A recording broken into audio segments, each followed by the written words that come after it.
Yo, yo, yo, yo, yo, what's going on? What's going on? Welcome to another episode of Empire Jeff TV. I am your host, Empire Jeff, coming to you on a Wednesday night from Los Angeles, California. How's everybody doing? Hope you're having a great night tonight on the eve of game one of the NBA Finals versus the Dallas Mavericks and Boston Celtics, man, and what I think is going to be a pretty exciting series. More competitive than I think people want to say. So I'm excited to get to that, but we'll have plenty of time to discuss the finals once those get going. We've had about a week break, it feels like, between basketball. So to be able to get some basketball back tomorrow night, I'm excited about that. But we're going to talk some more Los Angeles Lakers tonight. We're going to talk about the coaching situation, the assistant coaching situation, some trade rumors, some potential free agents, and why it's really kind of difficult to really know how this can all shape out, because we don't really know who's all available yet, what teams are going to be getting crazy this summer. But there's some things we definitely can talk about tonight, man. So shout out to everyone pulling up, like I said, on a Wednesday, a little earlier than usual today. I'm trying to end the stream a little earlier than usual today, so I'm starting a little bit early. Took Lucky for his walk. Now I'm back here ready to kick it with y'all for a little bit, man. My Dodgers lost today, man.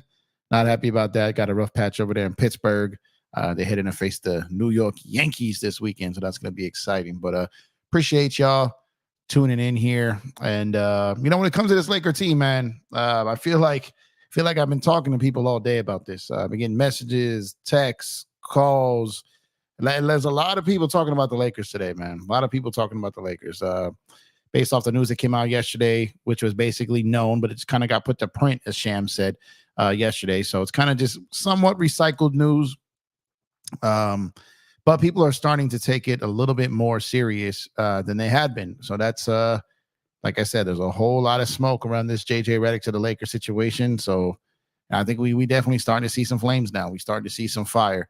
And because like they say, where there is smoke, there is absolutely fire. And with this team, there's always a whole lot of smoke. Not always the fire that comes along with it, but I think there's way too much smoke for JJ Redick for it not to be fire and this to be a possibility. So we're gonna have to see when this falls out and when this happens. And like I said, the machine is hard at work, and the machine was working again today, man. Kind of pointing different directions here and how this is going. You got LeBron and his camp doing whatever they can to put it out there. Like, LeBron's not part of this process. Yeah, right. Come on now. But I do have to say that I like that, because I like the other side of this. But Braun and his camp kind of putting it out there that they are not part of this process. LeBron is not being part of the coaching search and all this. So if it goes bad or something happens, he can be removed from it, right? And typically it's usually AD just chilling in the background, not saying anything. And if this happens, like, well, AD didn't say he didn't want this. And now, conveniently, on the daily, we're kind of getting some AD narratives being pushed out here. How AD was made to believe that he made the push to get him out of there. That AD is pushing for players that can not only play now, but maybe post LeBron. And that AD may prefer James Borrego and Rondo on his staff and have some of his guys around as he enters in, age 31 year, and he is in his prime and doesn't want to wait till he's like 33, 34 to kind of take a little bit more of a stance and more control of this team. So while I don't believe that there is a power struggle there, I think it's good that AD is kind of taking a page out of Bron's book here and kind of going out there and floating his own narratives out there and putting his own story out there. So at the end of the day, it's like, Bron's going to get his guy as the head coach. I mean, it's looking that way, right? Bron's going to get his guy as the head coach and JJ. But then if you get Borrego and Rondo on the bench, those are two AD guys. So in the event that maybe Bron's situation doesn't work out, well, then AD's guys are right there ready to step in, right? So, or he's got guys he can do his work with. So I kind of like that from AD right now, being a little bit more forceful with his decisions and kind of being a little bit more assertive with controlling his narratives now. I really do like that. And I think it's good for the team. I'm not even going to call it pushback on Bron. I'm not even going to say that. I'm just going to say it's AD kind of letting his intentions be known. And this isn't necessarily AD leaking this back channels, right? This could be AD in the Lakers organization, talking to Rich Paul, talking to, could be asserting himself, and that information is coming out. And like I said, I think that's a good thing. I think that's a really good thing. And if that continues to be the course, and AD kind of taking a bigger role of kind of being boisterous out there, because I liked what AD did throughout the season. For most of the season, if he had an issue with Darvin Ham, for the most part, he kept it under wraps. He was dapping him up, giving him hugs before every game. He started to wild out a little towards the end of the season, but the writing was on the wall. The whole team was frustrated. And then it came down. He's like, okay, probably went to the front office, said, this is done. Let's get this out of here. And it got attached to him, and he didn't come back and push back on that. So I kind of like the AD side of being a little bit more forceful, and then not kind of to remove his name from stuff. Actually, the opposite, and implanting his name in this stuff. I like that stuff. So I think that AD being a little bit more assertive with voicing his wants from the team, I think is a good thing. And while LeBron is going to always have his own, no matter he wants to act like he doesn't, the more AD does this, it may force LeBron to kind of stand on some of his demands, because AD's doing it. So definitely love that. Definitely love that from AD. Definitely see what the Lakers are doing here. Like I said, establishing Coach K's name to it, establishing Rondo's name to it, all these things to try to buy trust and comfort from the Lakers fan base, and stretching this out. They could have done this hire already, but they really want the entire world to think that this is a drawn out process. They really want them to think that they're doing their due diligence. But guys, there's no one else. There's no one to hire here. Like, there is no star-studded cast of head coaches to pick from here. There is no line or bidding war or anything over these guys, man. So at the end of the day, there really is nothing to assess here. There really is nothing to assess. And if there was a high-quality coach in demand, that guy probably wouldn't be choosing the Lakers, just because of the situation with Bronny, and all that. I was talking to my guy Lo, my guy LOE. Shout out to the Lakers over everything. I see you in the chat, my brother. Appreciate you, man.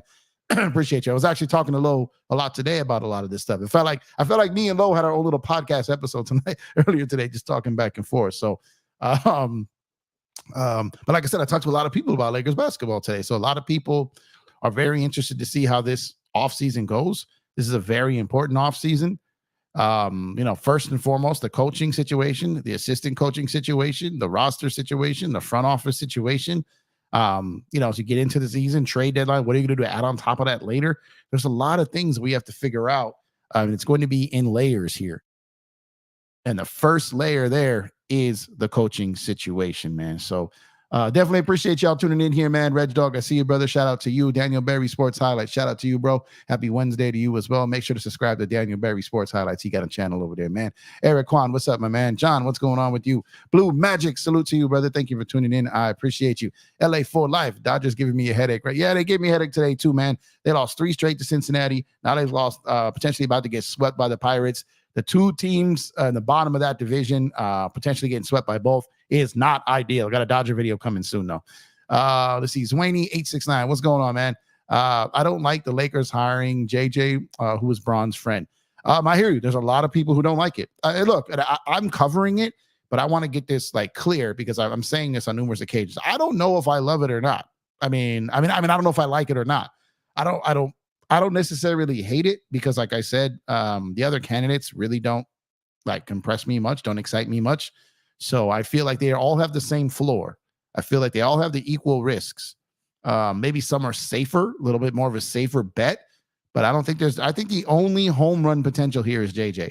So I think you have to, in that situation. I think you have to, because I think with the other ones, it's just, meh. It's just, and I know we won a chip with Vogel. So I wanted to say it's Vogel all over again.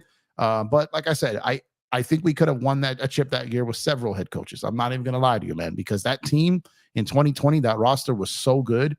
And like I said, we kind of lucked into that roster in some ways. And I think a lot of coaches could have got us over the hump that year. But still, shout out to Vogel, because he didn't cost us the chip. But outside of that, I think that JJ has the most home run potential of any candidate that the Lakers have realistically been linked to. Now, like I said, I would have loved for Ty Lue to be available. He wasn't. Adelman, I think, is probably the safest one, but I don't think his ceiling is that high. And he probably doesn't want to have his first head coaching experience to be with the Lakers. So we got that. So I get why the Lakers might have I think they've said like they're enamored with him, or like the intrigue is there with him because again, the home run potential from him, massive strikeout potential, but also I believe he's the only home run candidate. But they've got to have a very, very, very solid assistant coordinator, man. Appreciate you, Swaney. Appreciate you. 1 second here. 1 second here. Give me one moment, guys. Call here. 1 second. 1 second. Okay, my bad. I was getting a phone call. Sorry about that, guys. So make sure to check out my guy LOE, man. Lakers of everything. I'm sure he's gonna come out of retirement and do a show sometime this summer. So make sure to pull over and be ready when he does. So appreciate you, bro. Appreciate you for tuning in, man. Let's see. Shouting out to Eric there. He goes, yeah, AD finally letting his basketball. Facts.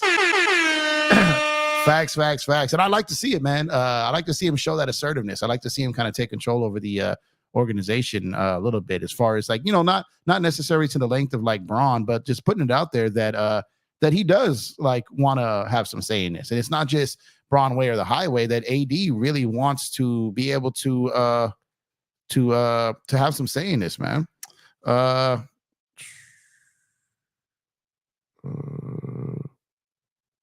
me 1 second. All right. But it's I like the fact that he's putting his name on things. LeBron will put his voice on things behind the scenes, but he doesn't always put his name on things. And I think AD putting his name on things, I can respect that. AD is younger, the one. I feel like they should listen to him. Yeah, Sweeney. I think they're starting to. I think they're going to realize that they're going to need him on the same page with them moving forward. And I don't even think that Braun is necessarily against that. I think, to be fair and give some credit to Braun, I think he's been pushing for this version of Anthony Davis. I think he would love to have someone to share the blame with, the public blame of trying to get some decisions there, like the GM, like, I think he would love to have someone to share that blame pie with. So I don't think this is a Braun and AD thing, like a tug of war. I don't think it is. I think it's just AD learning, hopefully, potentially learning to be a better leader and being more boisterous. Like my guy Lo here said, Greg, what's going on, my guy? Thank you for tuning in. I appreciate you, man. Blue Car, what's going on? He said we need to draft young LeBron. Man, we had 2003 Braun. 2003 Braun. He said pause. What's going on, Tamika? Thank you for tuning in. I appreciate you, man.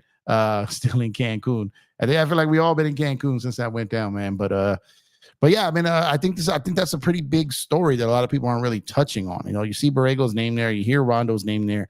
I don't know what Rondo's situation is with the court case, as far as if the Lakers will add him prior to that, or if they're gonna have to wait till after the fact. And assistant doesn't have to be added right away. He could be named, and then they'll kind of fill in the coaching staff from there. But I would definitely love to see Rondo on this staff. I was a component for Rondo as a coach before it became trendy or popular to say. So I would love to have him there, grooming him for whatever, for down the road maybe. And, film room legend, could be a guy that could really push Braun and AD. He's won a championship with them as a player, and he's played with AD, several years. And then, like I said, Borrego there to help with the offense with JJ, and then get some of their developmental guys and go from there. Like I said, if you have it seems like the Lakers are going to invest more in their coaching staff than they have in recent years. And that is encouraging because they haven't done that for a while. So the fact that they're going to, invest in that coaching staff, I wish they would invest a little bit more into their front office and get a little bit more help and more resources. The Lakers have one of the lightest resources in the league when it comes to their front office, scouting department, and things like that. They don't spend a lot on their coaches or assistant coaches. They spend on their roster. I'm not necessarily saying that they always spend wisely, but they do spend on their roster. So it's just, I would like to see them invest in more resources within their organization, with some basketball minds that aren't from the 80s, a little kind of some fresh voices in there, some fresh perspective with today's NBA. I don't hate Kurt or Linda Rambis like the average Laker fan does. I don't think Linda Rambis has much of anything to do with it. She's on the basketball business side with Jeannie. She's her best friend. She's been there forever. Kurt Rambis was part of Lakers coaching staff's front office, was the right hand to Phil Jackson. He's majority, he's been a lifetime Laker for most of his career. So he's a trusted confidant, but I don't think he's deciding on any real decisions over there, but that gets blown out of proportion. But I think I think that they could use more resources there. I really wish they had a chance to get Conley, but he's going back to Minnesota kind of on a temporary like extension there. It looks like he's not going to opt out. I don't think it's long-term, but I would like there to be like a true president of basketball operations for the one that runs the actual on the court stuff, and let Jeannie get to running the business side of off the court stuff. And then let Rob still do the day-to-day, but have someone be the true face and kind of like the buck stops here person. And Connolly would have been ideal. Bob Myers is still out there, and a lot of people want Bob Myers. I would have preferred Connolly over that, but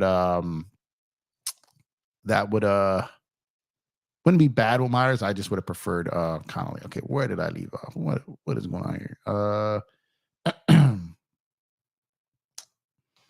Was right past the low comment, right? Let me see. Here we go. Miguel, what's going on, brother? He said, Jeff, I have a gut feeling Braun and AD have at least one more championship. Hey, man, I hope so. I'm gonna need to see that though. I'm gonna need to see that. I'm not sold on that. I hope you're right, but I'm gonna need to see that. They've done enough to they've done enough to where they've earned the distrust. Now they gotta do something to get that trust back. That's just my opinion. Y'all know me, man. I don't be up here with the pom-poms. Give me an L. No, I don't do that. Give me an A. Like, I don't do that. You know what I mean? I'm a fan. I'm a diehard fan. But I'm realistic. Man. No pom-poms up here. So at the end of the day, I want my team to do well. I want them to win. Like my guy Lowe said earlier, and I've said this often, man. I'm perfectly fine with being wrong. I think Lowe's quote was, I'd rather look stupid and have the team do well than right. So that was a good quote. So I'm definitely want to use that and give him credit for that. But you guys have heard me say things like that all the time. I don't need to be right. I don't have to be right. I want the Lakers to be right. You know what I mean? At the end of the day, I can't predict the future. I'm only making assumptions and guesstimates here. But at the end of the day, if I say something and it ends up being wrong, but it works out for the Lakers, I'll take that 10 out of 10. So while I'm not convinced that they can win a championship anymore with this duo, I would love for them to convince me. I would absolutely love for that. Jessica, what's going on?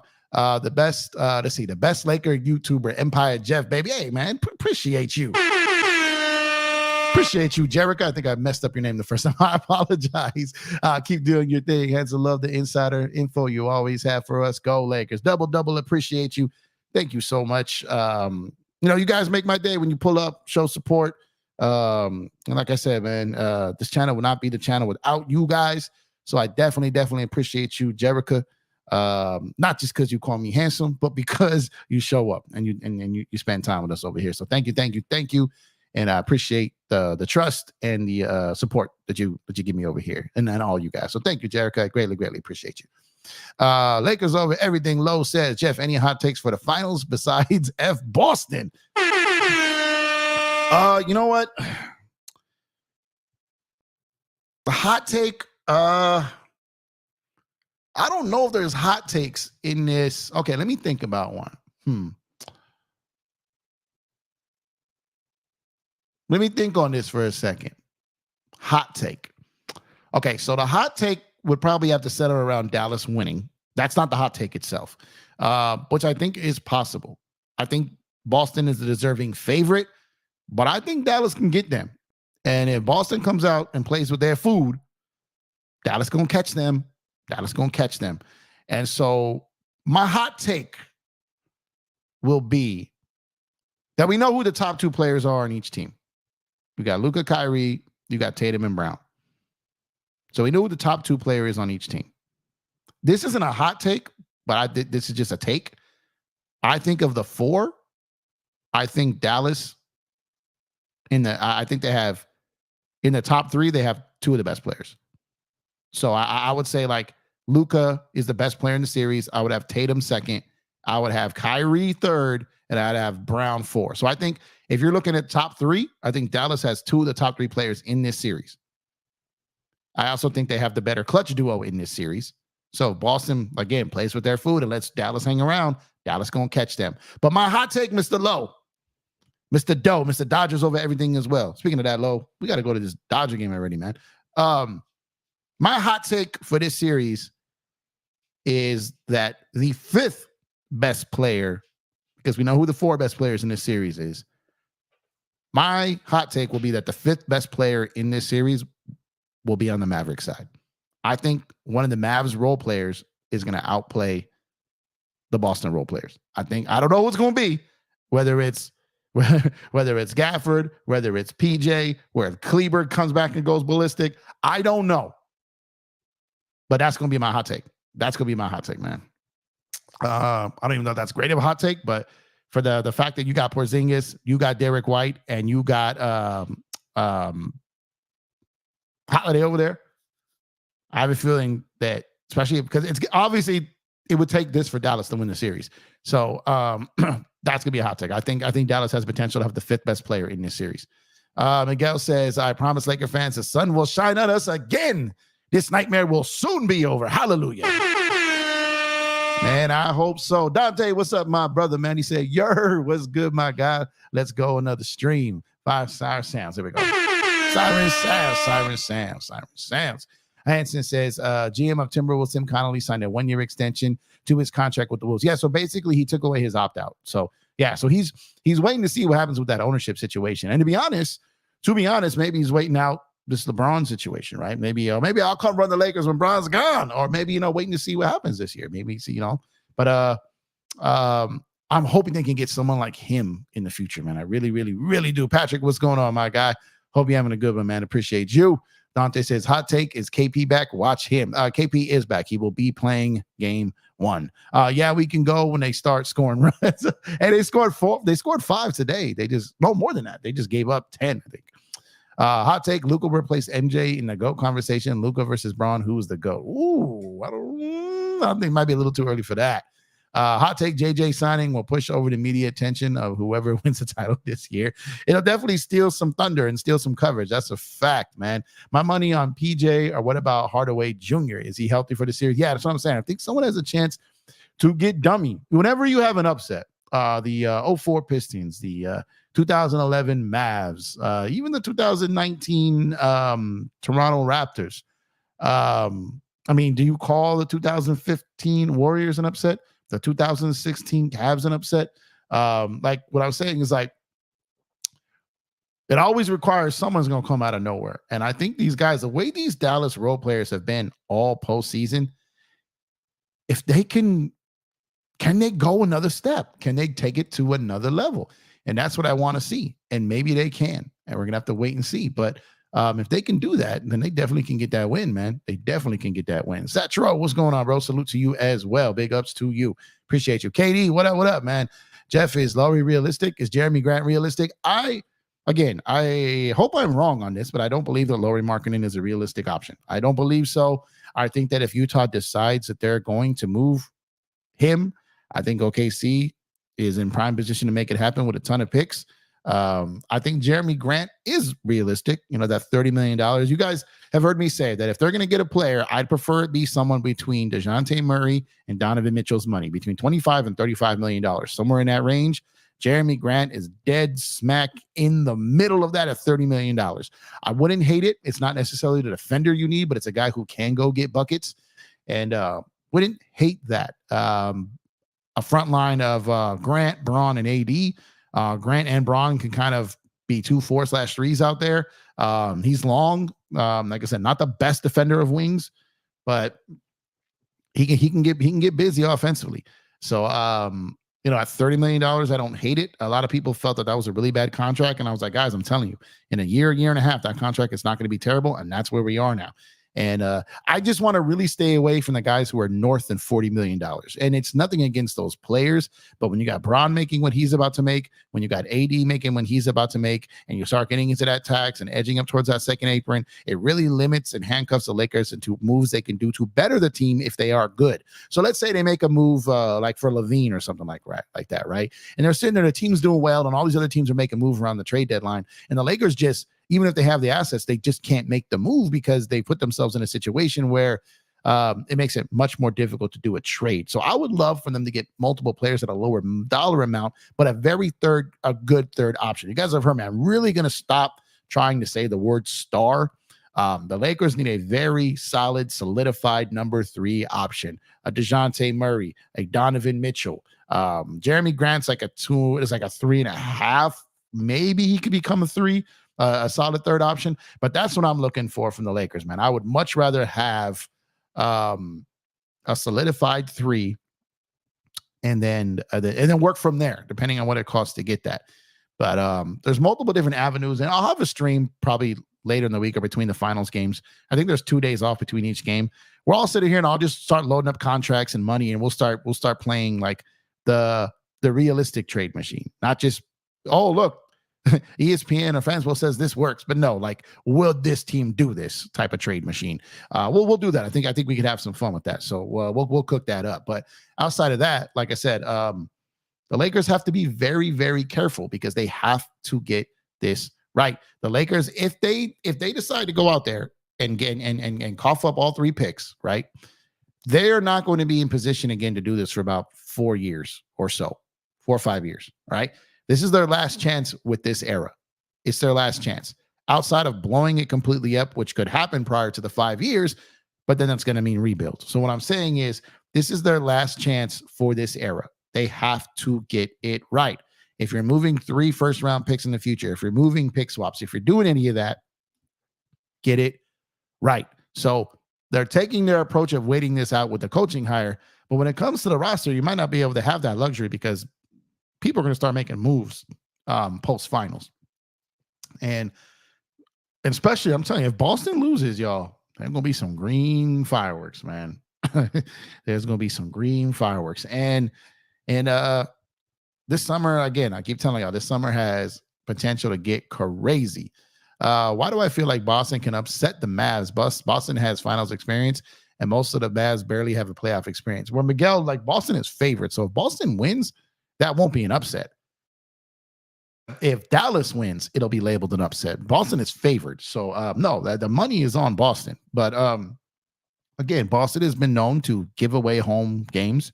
They haven't lost a game on the road these playoffs, which is impressive.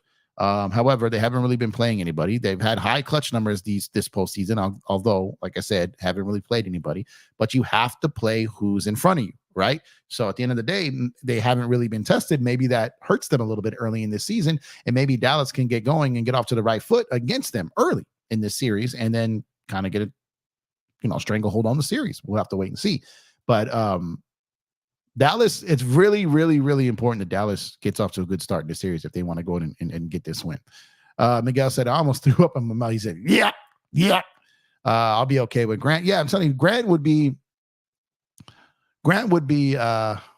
because of the money he makes and the skill set, I would not be mad at it. Like I said, the Zach LaVine thing, I'm not against the player necessarily. He is often injured, and like I said, my thing is just the money for what the Lakers can do outside of just getting him. Now, like I said, if there's some kind of deal in there, or they get crazy and then they get a couple players from the Bulls in that deal, and there's crazy lengths you can take that to. But it gets a little tricky. It's not just as simple as throw this body in here and throw this body in there. But if they, if you can add some depth with getting him, then it lightens the load a little bit. But the amount of money he's making, like, it's more than a Donovan Mitchell. It's more than a DeJounte Murray. It's more than a Jeremy Grant. Like, it's more than a Malcolm Brogdon. It's more than any of these guys would be getting. So it really limits you in what you can do to add to that team. That alone is the main reason why I'm not high on Zach LaVine for this Laker roster, as long as LeBron James is on the team with that money, because it just really makes it sorry, y'all. Lucky is over here breakdancing on the floor. It really makes it difficult to what the team can do outside of those 3. And if you got Bron, who's probably going to miss more games next year than this year, AD the same, and you know what it is with LaVine with that knee. So is he even going to be ready at the start of the season? I don't know. So what I'm saying is it's a very risky move. He signed long-term. It's just there are a lot of red flags that worry me about the Zach LaVine move. But I would rather have Zach LaVine, though, than Trae Young. I would. Trae Young would be at the bottom of my list. And again, I don't want to come off like I'm shading Trae Young. There are some things he could really help this team with. His creativity. I think he'd make AD's life easier as far as getting him the ball. He can hit the 3. He can hit deep threes. He's not a high percentage shooter. He is not high efficiency. But I just feel come playoff time, he's going to be eaten alive. So I I would have him at the absolute bottom of the list. And I don't even know what his value is league wide right now. I know Zach LaVine is taking a hit. I'm not convinced that Trae Young has a ton of more trade value than even a Zach LaVine.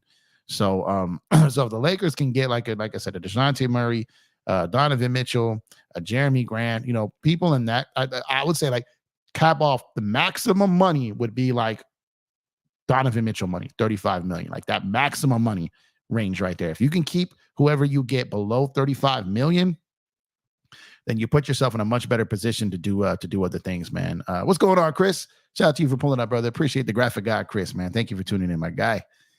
Bro, the whole MLB is hyping the Dodgers Yankee series. It's all over commercials. Yeah, man. I'm hoping this is the preview of the World Series. And it's in the Bronx.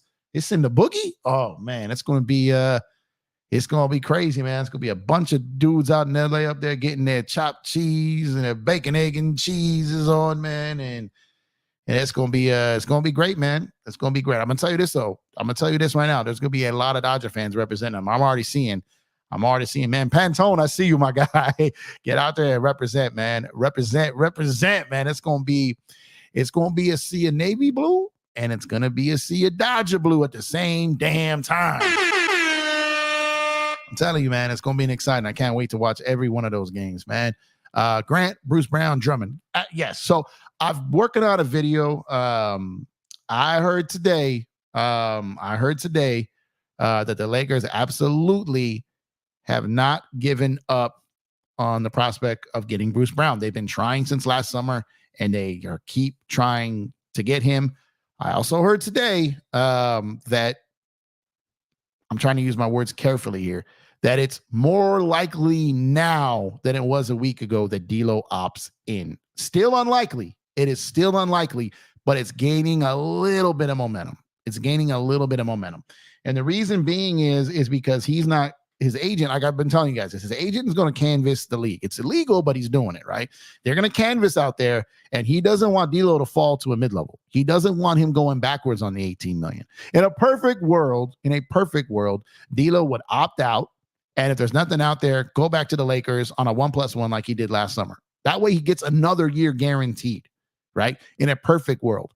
But in a perfect world, let's say nothing happens with Toronto, and then Toronto just doesn't pick up his option.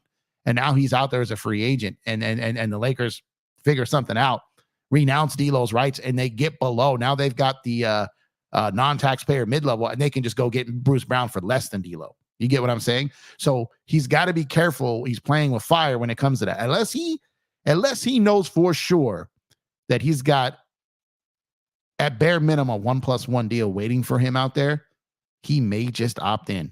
And while it's still not the favorite right now, it's still not the most likely. I heard today that it's becoming more likely than it was a week ago. We'll see what happens there. This is the same thing about being on the hunt for Bruce Brown. This is the same person that told me this last summer, that told me this at the trade deadline. This person has been right every single time. You can go back and watch the tape. I told you guys this last offseason. I told you this during the season. I told you this during the trade deadline. I told you this after the trade deadline. This is the same plug. He has not been wrong once when it comes to this situation. So if that's the case, I don't know necessarily what Toronto's interest is in DLo. I don't know that.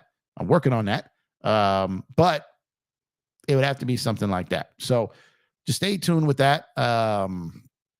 There are some things that can happen with that. So I think the Lakers are going to try to get creative. The Lakers are going to do whatever they can to try to use DLo to either move him, sign and trade him out, keep him. They just don't want him to walk unless they got someone that they can replace that they're happy with. Like I said, if the stars align, he opts out, Bruce Brown's option does not get picked up, the Lakers prefer him over Bruce Brown, you can renounce DLo, and then you can make a run at Bruce Brown. So there are things that can happen to where DLo walks, but you get the guy you wanted that you would have traded DLo for anyways at a lesser money figure. So just keep that in mind. There are more things in play that people are speaking of or people are mentioning as a reality. Katie said, Schmitty on the IL though, this guy from the AAA who is going up against Yamamoto. Yeah. These guys seem to show up and kill us though, man. Roy, what's going on, man? If LeBron wanted to help the Lakers win, he would take a haircut. He is egotistical, maniac, greedy, prima donna. He's not going to take a pay cut. I'm not going to bid up here and I wish he would for selfish reasons, but the guys of his stature just aren't going to take a pay cut, man. It's just not going to happen, man. Patrick says, Jeff, hot take. Celtics win the chip, but the Larry O'Brien was stolen, goes missing, and the commissioner cancels the championship ceremony. Can they get Alexander Walker? That'd be funny. You talk about Shea? Alexander Walker? No. That is definitely not happening. Mavs upsetting the Leprechauns. It's very possible, y'all. Very, very possible, y'all. Miguel says, Jovan Buddha was saying we need legit two-way players. He also said Rui is a 1.5 player who can score, but really slow-footed, and Vando just doesn't have an offensive game and is a 1.25 player. Yeah, I'm starting to disagree with someone. Like, if you guys saw Vando towards the end of the season before he got hurt, he was turning a corner, y'all. I agree about Rui being a 1.5. I think Vando's impact on the floor is just extremely high, though, even if he doesn't score. And I think he was getting to a point where he was turning a corner up to the point where he got hurt, man. Chris says, I was here when Magic retired. Those were some of the rough years. Was also here when Kobe retired. Those 7 years were rough. Yeah, man, it was like when Kobe got hurt, really, because, when you think about it, the crazy part about it is we got LeBron James 2 years after Kobe retired, right? And we won the championship the following season. But it's just been like from 2010 when we won the chip to now, we've been to one finals. We've won the finals. And it's just been a lot of frustration and struggling years. And that's why I keep saying the Lakers have to get this offseason right. They have to get this offseason right. They don't have the luxury of messing this up, because if they don't get this right, there's not a lot of ways to get out of it if they get it wrong. Jeremy Grant or Kuz?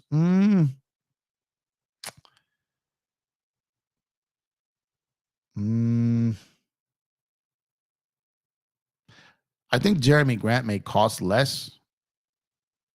We know that Kuz has fit here, but we also know that he got traded out of here because it kind of ran its course. So now that Kuz has kind of gone to a place, it's got kind of going to a place with like no supervision, no structure. It's hard to come back from that. He's been over there allowed to chuck, do whatever he wants. Like coming back, third option. Is Kuz a third? I don't think he is. Kane, what's going on, man? Bro, did you see Dwight exposing the way he was done his last stint in LA? I didn't. I saw him post about something he's being punished for ruining the best finals ever or something. I saw that. I didn't see like anything he went into detail, man. I didn't see what he went in detail, man. Yankees hot right now. Not gonna lie, yeah, Yankees are on fire, man. I'm telling you, man. These dudes are cooking, man. I'm still all for Laurie. Yeah, I'm not against Laurie marketing. I'm definitely not against it. I just don't think it's as realistic. I'm definitely not against it. I'm trying to think what moves we can do for DLo. There's plenty of moves we could do. It's just going to depend on DLo opting in, because that'll make it a lot easier. Love the confidence, though. We'll see. Got to play the game, though. Facts. Absolutely facts. Yeah, Mintz has got to get him to opt in. That's a slippery slope. Well, here's the thing. Mintz is he probably already knows what the options are. And if Orlando's saying, we'll get back to you if we can't get a Malik Monk, we'll get back to you if we can't get these other guys. I don't think DLo is number one on anybody's list. So you got Detroit, you've got Orlando, you've got San Antonio, you got OKC, you got some teams who can get their money wise if they get crazy. But I think there's a strong chance that LaVine ends up in Detroit and gets a lot of their money. So Orlando is going to make a strong, push for Monk. They're going to go after Paul George. If Philly's going to be going after Paul George, like I said, you're going to have San Antonio with money, but then they go after someone like a Tyus Jones, probably a little bit, maybe a better fit there. DLo doesn't come off like a pop guy or their culture. So I think that his market has a chance to dry up quick. And there's going to be a lot of teams that don't have that non-taxpayer mid-level, and some that will have it won't use it. So then you start running out of options. Now you go back to the Lakers with no leverage, and maybe they don't even offer you that 18 million. Maybe they offer you less now. So you got to be careful not to play yourself here. And while I'm sure that Aaron Mintz is out there trying to get his client, something better than just that 1 year guarantee, he may not be able to secure it. He may not be able to. So it's going to be very interesting. But hearing that, like I said, hearing today that the chances of him opting in are higher than they were a week ago, but it's still not the favorite right now. We'd have to wait and see how that plays out. Rob, what's going on? Salute to you. Thank you for tuning in. I appreciate you. Did I read that right? Lakers might keep the pick. You joking, right? Hey, what's going on, Gio? AKA Brandon. Yeah, so I'm touching on that because that's what was making the news and making the rounds today. And so I did want to talk about that. And I thank you for reminding me and bringing that up because that was part of the title. So I do want to touch on that. The only reason I'm saying that is, let's say the Lakers make a move for someone like DeJounte Murray. Let's say they make that happen. Let's say they make a move for someone like Bruce Brown. Let's say they make a move for someone like Alex Caruso. I don't know. Let's just say there's different variations here where DLo stays, they move for Caruso, Reeves off the bench. DLo stays, they make the move for Murray. And you get to these situations where you can have one pick left. And if you're these other teams and the Lakers are in a position where the cost is 2 picks instead of 3, you're going to imagine that those teams are going to want the picks down the road and not want the 2024 pick, right? So if that's the case, if the Lakers don't go the Donovan Mitchell route, if 3 picks aren't enough to, really create a serious conversation with the Jazz about Lauri Markkanen and things like that, then maybe they come out of this. With Lo, I just saw your text. Maybe maybe we come out of this with the pick left in our pocket, right? So then maybe, in that case, I'm just saying I'm opening the realm of possibility that maybe they do keep that pick and they go after a big. I still think it's unlikely that they keep the pick. So I want to be clear about that. But there was a news circulating today about on that today. I'm not necessarily buying it. But like I said, if they can go get themselves a DeJounte Murray, if they do go down the dark path of a Zach LaVine, if they do go get a Jeremy Grant, if they Bruce Brown, these guys, that they could come out of this offseason with their pick if they go that route. Okay. I still think that's unlikely, but it's a chance. It's realistic. There was a lot of talk about them moving last year's pick, and they ended up keeping it and using it. So maybe they do somehow end up keeping this pick in 2024. I don't think they're going to, but we will have to wait and see on that. But if they do, like I said, there's those routes that you go of those other players where then maybe you come out of this with a pick in your pocket, and then someone like a Zach Edey or someone else, they did some of these bigs that a lot of people are talking about and want. I watched less than 30 seconds collectively of college basketball this season, which is more than I've watched of WNBA this season. But I really can't break down any of that. I've got to do a severe deep dive to even be on a panel for the draft. I don't think I'll be qualified to host my own. I just keep it real with you guys. I don't cheat the game with you guys. I'm not that guy. But like I said, Edey's a name I know. But outside of that, I don't know a ton of names out there. But maybe they keep that pick and they go after and they get a big, or they get the best player available at 17. I mean, so having said that, there could be a world where if they make a move for a lesser level third option, where they come out of this with that pick. So technically possible. I don't know, realistic. If I had to guess right now, because we're talking about that scenario, if I had to guess right now, I'd say right now it's 70-30 they move all 3 picks. 70-30. Not necessarily in one deal, but they come out of this summer having moved all 3 picks. I think that's possible. The most likely.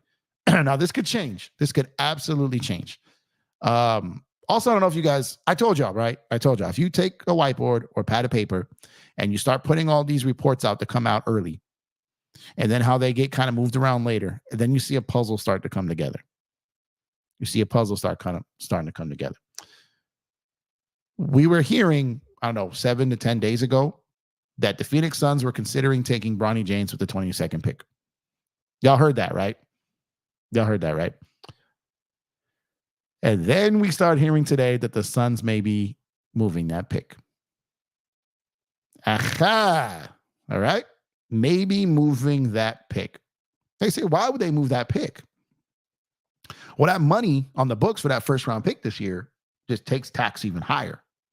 For a player you're more than likely not going to play, maybe you move that pick later for future considerations. Maybe you sell the pick. Teams can offer up to almost $7 million. So not only do you not add the money to your cap, but you're also getting paid almost $7 million on top of that to help suppress the cap. So I'm just saying, Bronny being linked to Phoenix at 22. Now all of a sudden 22 is being shopped. I'm just saying, y'all. I'm just saying. That whiteboard starts becoming a puzzle. I'm just saying. James, what's going on, James? He said, what's up, Empire Jeff? Salute to you, brother. Julius, salute to you. Thank you for tuning in. I appreciate you. Lo says Rui is trash. He said basura. Yeah, Rui. I like Rui. Rui, he just ain't enough. He just ain't enough. If he's gonna be a starter, he ain't enough. I don't mind Rui off the bench, but if they're gonna be starting him, it's just not enough in my opinion. Kane says, you feel PG is the modern day T-Mac? No, he's not. He wasn't as good as T-Mac. Now, he's been better longer than T-Mac because T-Mac was kind of a late arriver, and then his career kind of got, derailed by injury. But T-Mac at his peak, nah, I'll take T-Mac over PG. Stay up. What's up with you? Thank you for tuning in. Appreciate you, brother. They really trading CT3, huh? Man, CT is CT3 is averaging less than the 99-cent store. His average is 0.98, bro. Like a 0.98, 0.098. Who hits that? Like, my God, man. Kane says, after seeing the finals refs, they def want Boston to win. Here come the conspiracies, man. Jeff, have you watched Clip yet? I have not watched it yet. I have not had time. I'm hoping to maybe this weekend or next week. My DVR is like obese right now. It's so full of stuff I haven't had time to watch. Have not watched it yet, but I definitely need to soon. I haven't really watched, I haven't watched TV other than sports in a while. Power's coming back on Friday. Ghost is coming back on Friday. The only thing I've been watching over the last, few weeks, I started working my way through The Wire again. I've been watching The Wire again. Oh my God, I love that show. I watch The Sopranos every 4 or 5 years. 3, 4, 5 years, I rewatch that series. I don't rewatch The Wire as much as I should. I love that show so much. It's my favorite show of all time. And working my way through The Wire again, man. And it's still it still ages well. Some shows you will rewatch and it's just like, okay, it's cool. I could get why I liked it at that era of my life. But shows like The Sopranos and The Wire, they just age so well. They're so incredible. If you haven't seen The Wire, do yourself a favor. Go back and watch it, man. I'm working my way back to it. I'm enjoying it. But I've not seen Clipped yet. Jeff, are you hearing some signs that Mitchell is staying with the Cavs? I'm not hearing anything that leads me to believe that that's a strong possibility. I've maintained that, sure, it's possible. I don't think he will. If he does, then I'm wrong. I'm not 100% convinced he's leaving, but I'm more than 50% convinced that he's not going to sign the extension this summer. But we will see what happens. Donovan Mitchell has interesting decisions to make.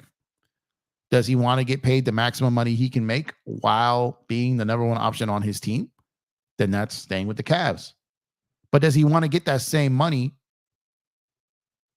and be in LA playing on the Lakers, but be at least temporarily the third option? Maybe living in LA, being a third option for now, potentially having a chance to win a championship outweighs being the man in Cleveland. So we'll see about that. I don't know. I do believe that if he does decide, or he does, decide that he's out of there or doesn't want to sign the extension, I feel he has more leverage than people want to let on. I think he could steer his way to LA without forcing his way to LA. I think they could do this diplomatically and clean. It doesn't have to be messy. What's this wire? It doesn't have to be messy like other situations have been. So we'll have to wait and see on that, though. JSJ, what's up, my guy? Hey, Jeff, there's a report that AD doesn't want JJ as the coach and would prefer Borrego. Yeah, we touched on that at the beginning of the show. Like I said, I like that. I think that AD kind of putting his stamp on the team kind of putting it out there. You got Braun saying, look, I'm not attached to this coaching hire. This has nothing to do with me. This is your guys' decision. I'm out of it. And then AD's like, okay, cool. Because I'm not putting my name in the hat for JJ either. So, Braun, if this goes bad, y'all can't blame me. I want my guy Borrego. You know what I mean? So I like that. Also, Borrego is a top-tier assistant with someone like Rondo, or maybe a Scott Brooks, maybe a Jared Dudley, maybe a Stan Van Gundy, maybe whatever these situations are.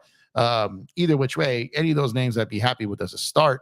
And but I like AD controlling his narrative. I like AD not letting Clutch speak for him, not letting just Braun dictate everything. Like I said, I don't think there's any struggle for power there. I don't think there's any legit beef on that front.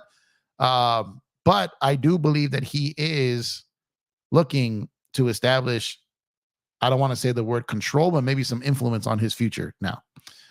PG led his team to a 7-game series versus the Miami Heat. That dude never won a playoff series. Yeah, but I hear you. That Indiana team was pretty good. They had some pretty good players on that team. And while the Heat team was great, the East wasn't. T-Mac played in the loaded Western Conference when he was with Houston. And like I said, when he was with Orlando, you got to remember he went there with Grant Hill, and Grant Hill didn't play the whole time. So it was a mess from when he got there, and it kind of just fell apart. And then when he got to Houston, he played great, and they had chances, but they were in a loaded West. T-Mac to me is a better player than Paul George. That's just my opinion. Thoughts on Scott Foster and Tony Brothers? I don't. The referee narrative is picked up heavy over the last handful of seasons. Once it makes its way to Twitter, it kind of makes up its own world and takes on its own momentum. I think whoever plays the best in the series is going to win the series. Patrick says, Jeff, which NBA legend or NBA players from the past would you make a comparison to Jason Tatum? As a Laker fan, Tatum feels similar to Mark Madsen. To me, Tatum always was kind of coming out as like maybe kind of, he had some Paul Pierce, Paul George in him because like he's bigger, he's a little smoother. He doesn't play the defense that Paul George did, and Paul Pierce didn't play that great a defense either. But that was my at that point I was watching college basketball, and I was kind of big on Paul George when he was coming out, and I had seen Paul George play since he was a kid. My comp to him was kind of like a Paul Pierce, Paul George type. And that was probably his comp area there. I do watch the Shy. Or should I say I watched the Shy? I'm probably a good season and a half behind right now. I stopped watching the Shy around the time I started doing YouTube. I used to that's one of the shows I watched with my wife. Got to get back to. I left about I think I'm about a season and a half behind. I mean, it started taking a weird turn. Obviously, there were some things that happened with that show. They had to get rid of some actors because of some stuff that happened on set, and then that kind of somewhat killed the show for me. But outside of that, I was still watching it, and then haven't caught up on it though. But I've got, like I said, my DVR is chunky. It's got a bunch of shows I need to catch up on for sure. Vegas Dev, what's up, my brother? Thank you for tuning in, man. I appreciate you being a member as always. As always, man. Appreciate you. Let me see here. Salute, Jeff. I gotta rewatch The Wire. Brody was my guy. Bodie was dope, man. Bodie was in Oz too. People forget about that. And tell me, when you watch Bodie, especially in the early season, I do look like Westbrook, man. He looked like Westbrook. He act like Westbrook. But Bodie was dope. And now he's on BMF, right? With Pooh from The Wire. Both on BMF. But Bodie was wild on that show, man. Really, really, really good actor, man. A lot of good actors on there, man. Michael B. Jordan was young as hell in season 1 of The Wire. Like I said, Wood Harris, man, I've always been a big fan of him ever since back in the day. Birdie from The Wire. I mean, Birdie from Above the Rim. Like I said, man, he's in BMF also. Him being, and remember the Titans, man, playing like a non-hood role like for once. But Wood Harris is a excellent actor, man, and a lot of good actors came out of that show. Idris Elba, man, is Stringer Bell. But my favorite character on The Wire is Omar. Omar is one of the greatest characters in television history. Man, that whistle, man. Omar coming. Oh man, when he came down the street whistling, Oh, man. Omar, probably my favorite character in TV history, man. He was that good, man. Let's hear your dream staff with Redick. Dream staff? So I was saying outside of realm, hard to say dream because my dream bench wouldn't be JJ at the helm of it. Dream staff. I would like some seasoned vets, head coaches, former head coaches, and some up and comers. So I definitely like the Rondo angle. I'm thinking here. I wouldn't mind a Sam Cassell, moving up a chair and getting more responsibility. So those would be like, as far as the non-head coaches would be like those two. And I like having former high level, high leverage, high pressure point guards on a coaching staff. I just think it makes your team better. So those would be kind of like the back end of the coaching staff. If this was 10 years ago, I'd be like, bro, if we had the Van Gundy brothers on that staff, that would be hilarious. But I'm going to shy away from that right now.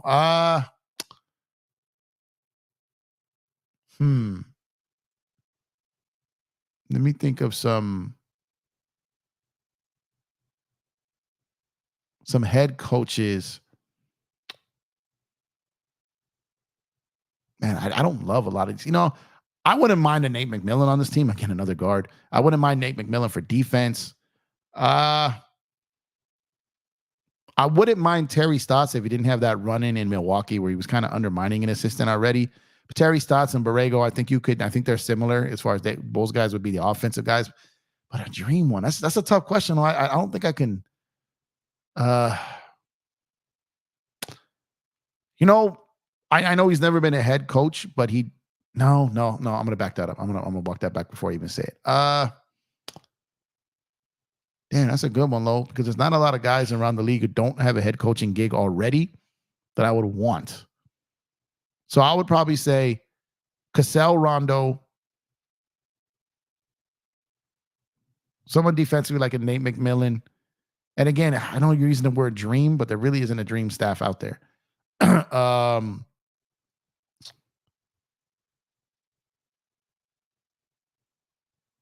I'm just like computing through my mind here right now. I'm trying to think of I know this would never happen. I know this would never happen. But to be honest, I wouldn't mind Vogel on this staff as an assistant for defense. I wouldn't mind that. I legit would not mind Vogel on this staff. Pat Bev tweeted about JJ being the coach now. He's not going to be the coach all of a sudden. Pat Bev trying to get his name attached to some clicks there, huh? Last season, Lakers were screwed 5-6 games before the deadline because of the refs. That happens all the time, man. Salute HC Picks. What's going on, man? I ain't gonna lie. What's going on, HC Picks? How you doing, brother? What about Billions? That's another one of my favorites. Oh, I love Billions. Yeah, I watched that all the way up to the end. Great acting. Great show. Loved Billions. I just watched the finale again the other day. I had it on my DVR. I'm like, me watch that finale. That finale was so crazy. Fantastic show. Now I think they're gonna do the Billions universe now. There's gonna be trillions and there's gonna be millions. Like there's gonna be a lower one on the come up and there's gonna be an even crazy top tier one. So they're gonna do a universe on that basically. So I loved Billions. I watched Billions from the first episode on. So yeah, definitely loved it. But that ending was, I don't like. It's funny because a lot of my favorite shows, a lot of the dope shows out there, I don't always or often love the endings. I like the ending of Billions. I think they killed it. I think they just they buttoned that up right. And what is Lucky doing here? I absolutely love the end of Billions, and I love that show. That was one of my favorite shows for years. Hit Stick Stepper, what's up, my brother? He said, Empire triple salute, my fam. If we can swing a deal, if possible, in a trade package for LMM assuring marketing and Colin Sexton would be tough that way. Yeah, I mean, that's not crazy because marketing is making 18 million this year, and Sexton's in the 20s, I believe, right? Let me check that math. Okay, I got my tracker up here. Let's see what Sexton. Oh no, tripping. He's even less than that. Wait, hold on. No, he's less. Yeah. So you got marketing and Sexton combined at about 36 million. Hey, that's what man. That's within my range, about $1 million over. But I'm saying that I think the Lakers need to get, with the moves they make and the picks that they move, between $25 and $35 million. So Sexton and marketing get you to about 36, little under 36.5 million, which is a little higher. But yeah, that's right within the realm. That's right within the Jeffrey index, man. That's right within where I would have my stop sale set. And I think that I wish that would be an option. I'm just not convinced that's a realistic move that the Lakers can have a chance at. But I like the way you're thinking, man. I like the way you're going with it. Borrego, Stan Van Gundy, Cassell, Rondo. That would be a very confrontational outside of Borrego. Like, and my guy Low touched on something we were talking earlier. We were talking about the CP3 effect, right? Like, if the Lakers have a chance to potentially get him, when you got Rondo on the staff and all their history. And I'm like, if Pat Bev can play with both Dame Lillard and Russell Westbrook, I understand that man spit in CP3's face and punched him. I understand that, but I've seen just moral enemies become teammates before. So I think they're far enough in their careers where they can make it work if they had to. But that would be hella interesting for sure. Redick need vet assistance. Facts, Kane. That's definitely. Dave Yeager is an assistant. Is he anywhere right now? I haven't seen him. Where is he? I haven't heard his name for a while. Lionel Hollins is too old. He's basically retired now. He left the Lakers that last time around due to health issues. Vegas Dev said, not a lot of people have seen it, but Boardwalk Empire was an excellent show. I watched that beginning to end from get-go too. And my guy Omar was on. Rest in peace, man. He passed away about maybe a little over a year ago. Omar was on there too as Chalky White, right? So I love that show too. Great show. Great show. I watched that from the get-go. Great era, man, of American history. Very, very good production. I really enjoyed that show as well. Rondo, Cassell, Borrego, Scott Brooks, and I like Dudley, but McMillan, nice, didn't even think of that. Thinking of him, yeah, I think he's at a raw deal kind of anywhere because he's that guy that gets on the players, and a lot of these star players don't like that. So as a head coach, I get it, but some players aren't loving it. But him, kind of JJ's fiery, McMillan fiery, Rondo fiery. Man, someone's gonna catch hands. You know what I mean? I think we need that, man. I think we need that, and I think there's I wouldn't be mad. Definitely would not be mad at that. And McMillan has slept on. He slept on it. He's been effective in a lot of places he's been. Hanson, what's going on, Hanson? He said, I'm working my way through Seinfeld for the first time. It's amazing. You sound like Joey Badass and Mr. Robot, right? But no, Seinfeld's hilarious. If you like Seinfeld, watch Curb Your Enthusiasm. That show is hilarious too. It's by the creator of Seinfeld. Julian said, I would love to see Rondo, Cassell, Borrego, Phil Handy as the assistant coaches alongside JJ Redick as head coach. And Phil might be back, but if you get Cassell and Rondo, then you might not need Handy anymore. But there's a chance he still returns. Let's see. Alejandro, what's going on? Cheers to you as well. Thank you for pulling up. Kane says, Rondo, Gundy, Dudley, Lionel Hollins, Borrego, Atkinson. I think Atkinson has a chance to get that gig in Cleveland. But Hollins isn't coming back. Like I said, health concerns. I believe he is retired now. Can we sign D'Angelo Russell to a $27 million deal and then send him along with Rui and Vincent for Caruso and LaVine? What would the penalty, if any? So the penalty in that is, so what they could do is they could theoretically sign D'Lo to whatever the difference is between Rui and Gabe to get to the money it would take to get those players, right? They can get to a point where it matches 100%, so it wouldn't trigger any type of hard cap. But like I said, in that, you'd be sending out 3, getting back maybe 2. Now, here's my thing with that trade. If you are going to send out, if you're going to make the LaVine deal, and this is a big if, and Chicago's willing to take D'Lo for 1 year just to make it happen, to kind of do that salary dump, right? If the Lakers can swing the trade where it's LaVine, Caruso, and Carter, I wouldn't be mad at that because you get a backup guard that basically replaces Vincent. You get a starting guard in Caruso and another starter in LaVine. That deal I would not hate because you're going to get 3 rotational players for the money for the D'Lo, Rui, and Gabe. So that's 3 for 3 for the same money. You'd have to inflate D'Lo some, but I wouldn't hate that. So there's something to that there. Yeager's an assistant coach for the Bucks. Okay, gotcha. All right, you kept me up An hour past my bedtime. Salute to the chat. Hey, peace out, Lo. I know you be going to bed at like 8:15 West Coast time, man. I'll catch you tomorrow, bro. Appreciate you. You know why coaches stopped wearing suits? Now they in workout clothes. Yeah, they switched that around the bubble, never put it back. But I heard recently that they're looking to kind of bring back the suits next year, and that they're trying to bring the dress code back to the coaches next season. Not gonna lie, I wanted Jaeger for the coach because he's a veteran coach. I don't think he'd be.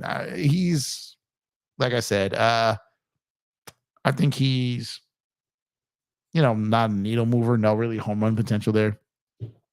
Andre Reyes, what's going on, man? We said watermelon boys. Not even sure what that means. But what's up with you, man? Jeff, how much will the Orlando Magic pay to get DLo? We don't know yet because DLo's not going to be their top option. So we're gonna have to wait and see. We don't know that for sure yet. Let's see. Alejandro said adding Carter wouldn't be that bad. How many draft picks would it take? I don't think it would take much because the draft pick would basically be to get Caruso. And I think it'd be a salary up for LaVine and just kind of throwing Carter in there to make money match it. If you could do something like that and you can get Carter in a deal like that, then that wouldn't make it as terrible. It wouldn't make it as bad. So, but again, that would mean that the Chicago Bulls, who rarely do trades, would have to agree to trade 3 players to the Lakers, and move off of Caruso, which they haven't, which they've been reluctant to do so far. So that we're gonna have to wait and see on that. James says Jaylen Brown definitely going to be the trading block if when the Celtics lose. I can definitely see a fire sale happening in Boston. Chowder heads, that's right. That's my saying, man. There's tears in that chowder. Chowder heads, yeah, for sure, man. Gonna be green fireworks, man. I've been hinting at something in Boston for a while now. And so was someone else on national television. So just some things have to happen, though, which I've also said. Some things have to happen, a la losing in the finals, especially in under 7 games. And then look all the way to F out. Patrick says, Jeff, you think Mitchell is Pelinka's priority? I think he's the top choice. I think they're going to be very aggressive in trying to get him. But if that stalls and lags and other potential targets are at risk or coming off the board, I think he will pivot. I do. Let's say it's not Jaylen, right, Jeff? Wink, wink. Green fireworks, y'all. Green fireworks, man. Green fireworks. Yeah, I'm telling you, man. I heard something crazy. I heard something crazy in the summertime, last summer. Crazy.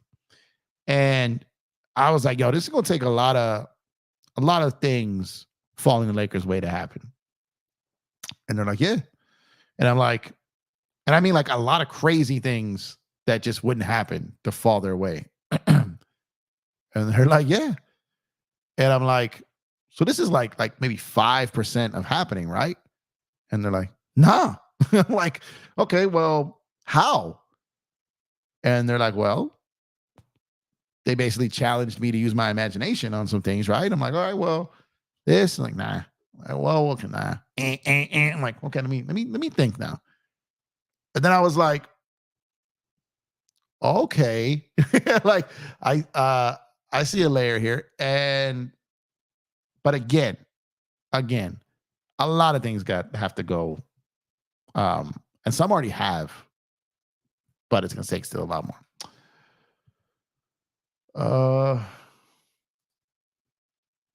Is JJ going to be defensive-minded or offensive-minded? I think he's going to be offensive-minded, but I think he's going to kind of try to require to be like hard-nosed defensively, the team to be. And that's why I think it's important for whoever that assistant is to be like hard-nosed defensively. Caruso should walk, man. Bulls are purposely at this point a purgatory. He can't walk. He's got one more year. JT is a free agent in 2026. He's got a player option. He definitely does. Extension eligible this summer. Let's see. 3 picks. Rui, Reeves, contract. What are other cards Pelinka holds that have so much value? Well, those 3 Laker picks have value because you got to understand teams are going to be banking on the Lakers messing this up post LeBron. And in doing so, like Danny Ainge has wanted those Laker picks for a long time. But it's all about them not helping the Lakers. It's not what they're doing.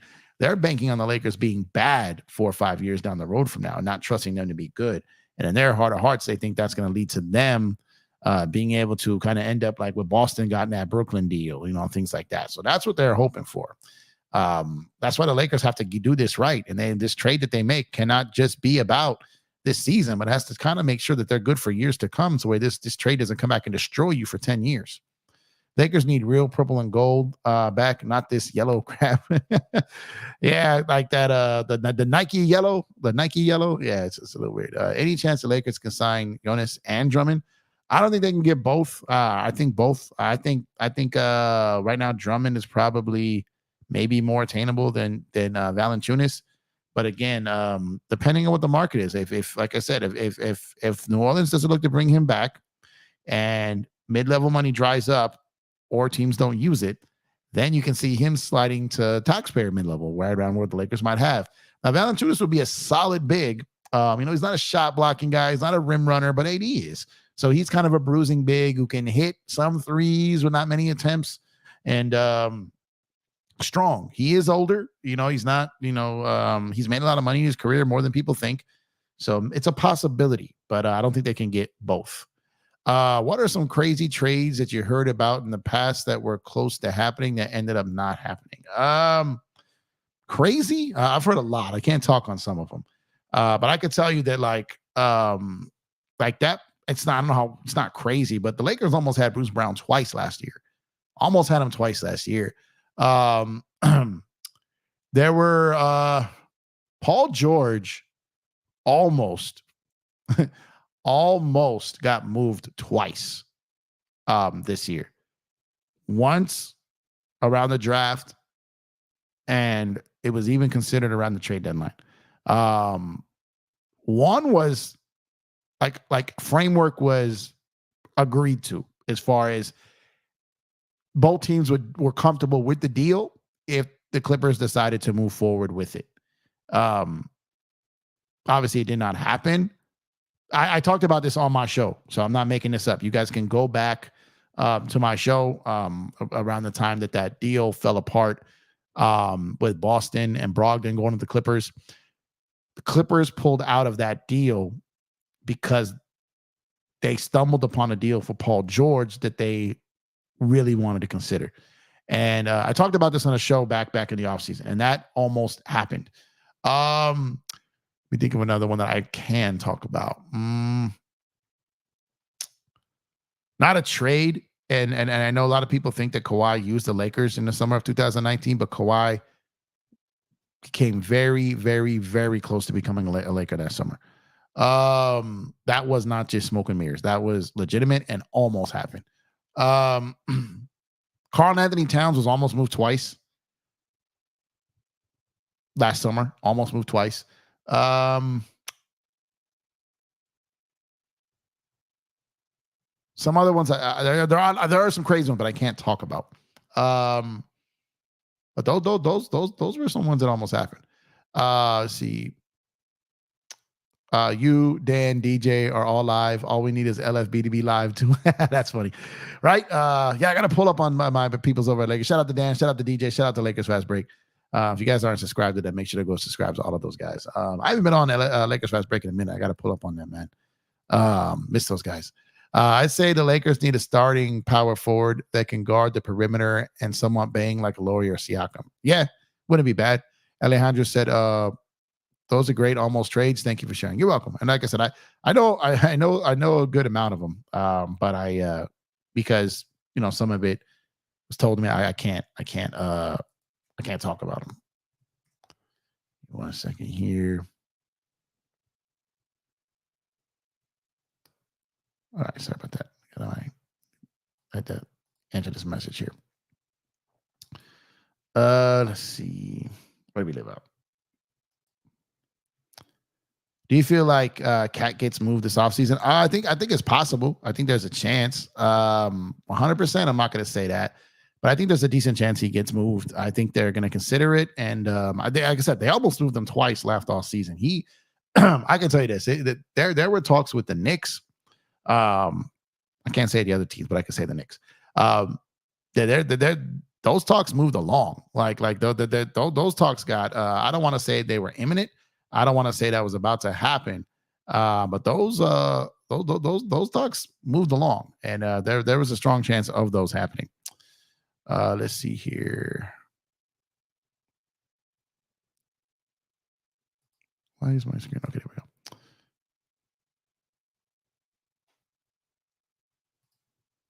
Thoughts on what would happen if Detroit drafted Melo? That would have been crazy.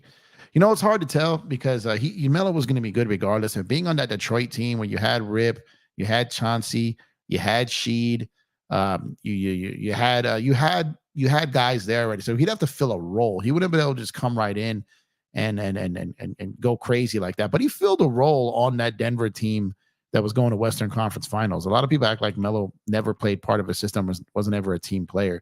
It would have been very interesting. And he may have, ended up with a championship as a result of that. So it's very interesting to think about.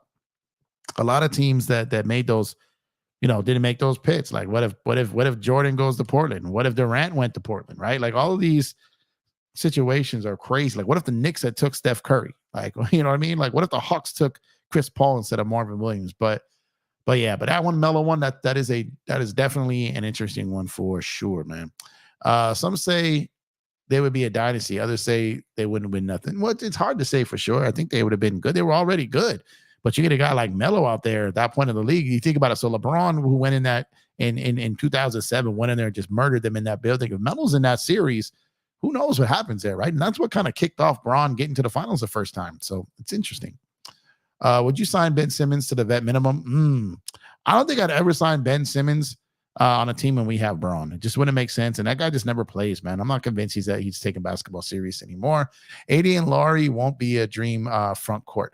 Would be, sorry, a dream front court. It doesn't necessarily help you out much defensively. Lauri Markkanen is not a defensive player. He's not a top tier rebounding guy, shot blocker guy. But again, AD does that. But if you have another big that can score, he's another perimeter based style big. You know what? I don't subscribe to paying another big that much just because we have so much money in AD. I think we need a 10 to $15 million big, but 20 million and up big. I think that's just a lot of money to pay for a secondary big when you have AD. I think it just gets tough at that point. What's going on? Lakers Dodgers for life said, "What's up, Jeff? What are your thoughts on Andrew Friedman and construction of the roster? Do you put any blame on him this offseason struggling so bad?" I will put blame on him if he doesn't get this corrected past the trade deadline. I think I told you guys, like, this team will be kind of a different team post-trade deadline. I believe they will add another bullpen piece. I believe they will add someone to that outfield. I believe they will add someone, through the 7 through 9, whether it's adding someone to the outfield, whether it's putting Mookie back to right field, getting a shortstop, keeping Gavin at second, if it's getting a third baseman, moving Muncy to second, like they're going to do something. They spent all that money in the offseason to go get their guys via the money. And now they've got the prospects to go and get guys via the trade. So the Dodgers are going to be very, very aggressive in the coming weeks. And I believe they will absolutely right whatever wrongs they are. The Dodgers aren't going to be sitting here looking to waste seasons. Mookie, Freddie, Shohei, and Will Smith in that top of that lineup with Teoscar right there. They're going to shore that up. I'm 100% confident in that. If we got Laurie, then LeBron would be guarding threes. I think the best position for Lakers to focus on is a starting three who's an upgrade over Rui. Yeah, because Rui cannot move very well when it comes on defense. Judah, what's up, brother? Said, Jeff, do you think 3 or more picks is overpayment for marketing? One all-star year, and Bulls gave him away for a bag of chips, basically. Here's the thing. I think teams will pay heavy for him. I don't know if I'm going all in on marketing to play next to AD. I don't know if he's that big to play next to AD. I don't know.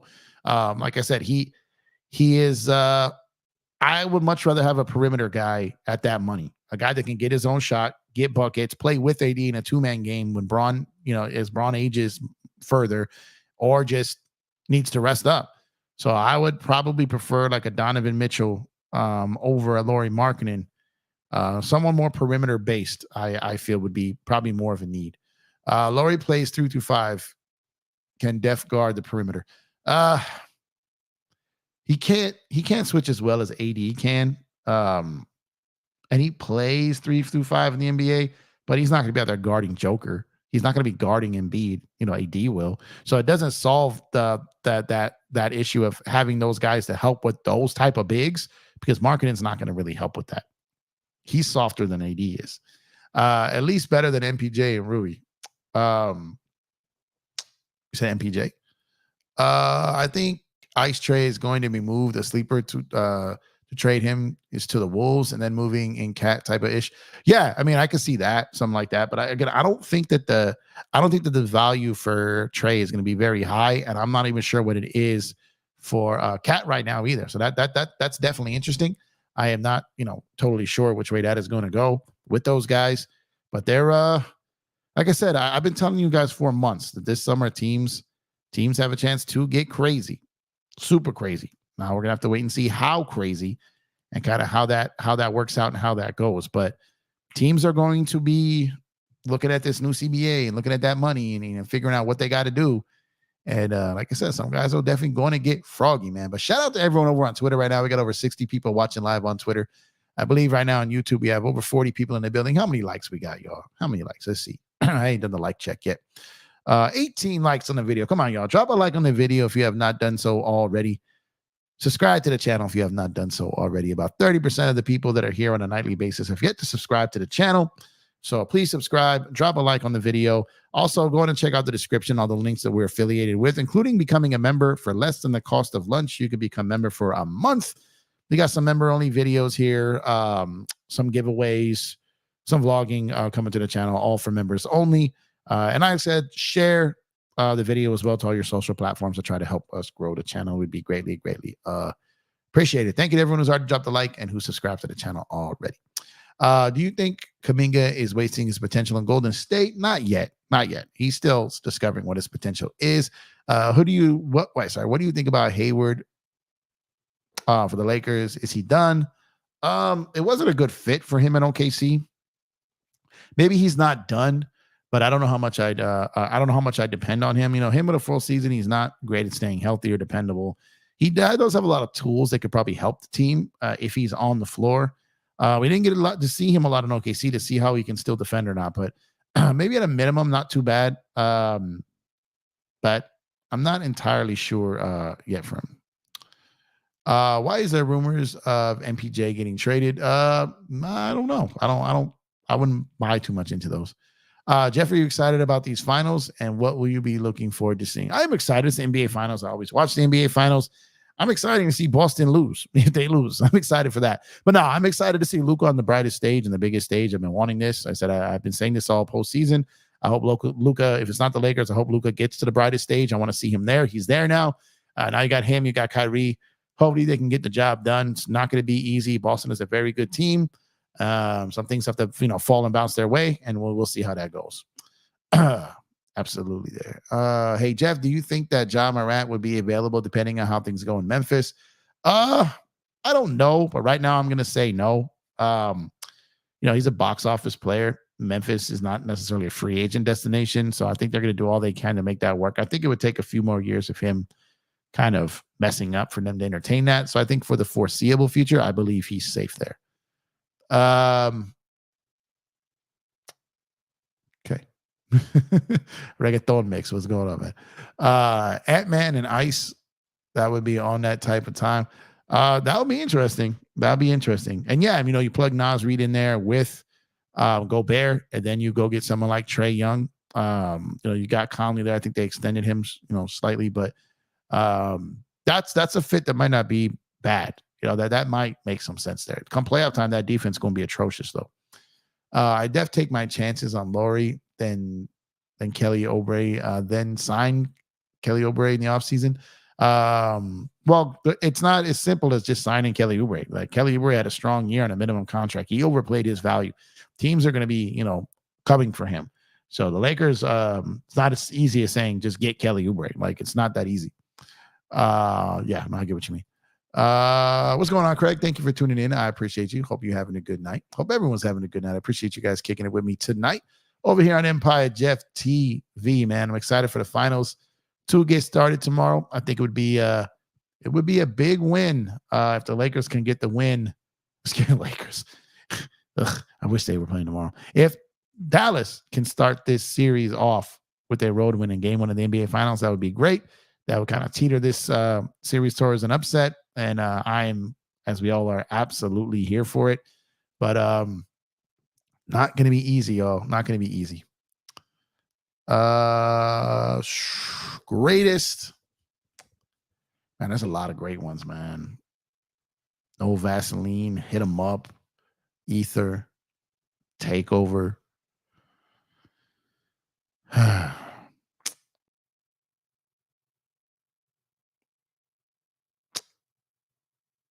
That's tough. Hit 'em up. I wish Pac was on the track more. Oh, Vaseline is absolutely incredible. Ether, incredible. I don't love the Ether beat. It's cool. It's not great. Takeover was just Takeover is crazy. There's so many, man. There's so many. But I remember the first time I heard Hit 'Em Up. I remember the first time I heard Call It Out Names. I remember the first time, like a lot of the tracks that are like diss tracks. I can remember the diss track era. Like this Drake and Kendrick, back and forth kind of brought that back a little bit. But I just never really took Drake that serious. But especially against Kendrick. But it was good to kind of get that kind of back slightly. But there were so many good diss tracks back in the day, man. Up until about early 2000s, there were some really great ones. Jeff was not changing his shooting form. Lonzo's biggest mistake in his Lakers stint. Probably, because if he would have done that a little earlier, I think he still gets traded for AD. But yeah, he probably could have played better early on. Perimeter wing ideas, free agent wise, depending who's available. Like I said, there's guys with options, both player and team options. Not entirely sure. Yeah, like I said, we talked about Kelly Oubre. That's definitely one.